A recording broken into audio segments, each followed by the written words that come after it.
ला अली ओ हज़रत दिसां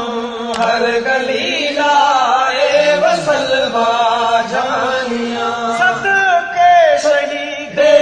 करबला जे मोहब मदनी मुँह मिले गद लिखे लाए गले तां बाल तुई जा भाइयां सदके सची खैर निसाही अर्ज आजिज जा बुला कर इश्क अरबी जो हताला ए निकाली धाइयां बचन मिठन माए कन अखियों त अरबी थे दिसन बचन मिठन माए कन अखियों त अरबी थे दिसन ओ सदके है परवर पाक पंजतन पांच तोखे पाइयां ओ दमन कल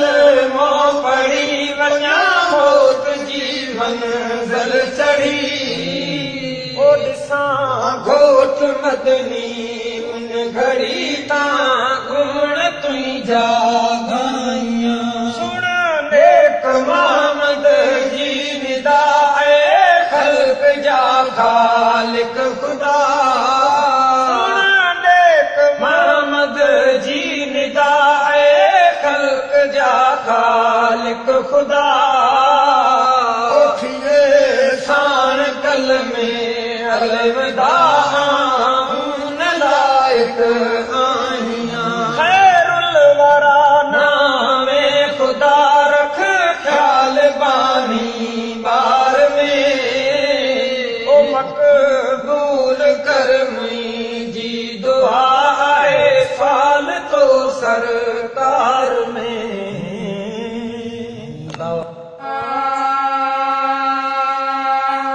मुखे याद पवन का पंभार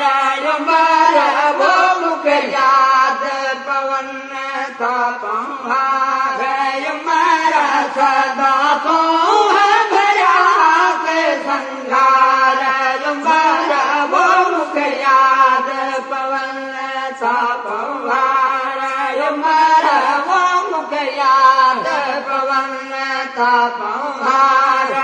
मारा सदा तो भरा के संघार मारा वो मुखे याद पवन सदाए बने मिठो तुझे मारन खा हो सारे सुठो मुंहिंजो मुल्क सदाए बने मिठो तुझे मारन खा हो सारे सुठो मुझे मारन जो आए वतन बुठो मुझे मारन जो आए वतन बुठो जेते गाहल क्या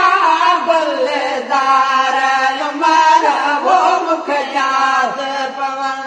था पंभार मारा वो मुख याद पवन था पंभार मारा सदा सो भरा से संगार मारा वो मुख याद पवन मुख नंद सगाए वो को मथे जो चेत चढ़न वो रटो मते मुख नंद सगाए वो को मथे जो चेत चढ़न वो रटो मते वो तन संगारन जे आए सो मते वो तन संगारन जे आए सो मते जेते हुसैन कया हो बेकार मारा वो मुख याद पवन था पंभार मारा वो मुख याद पवन था पंभार मारा सदा सो भरा से संगार मारा वो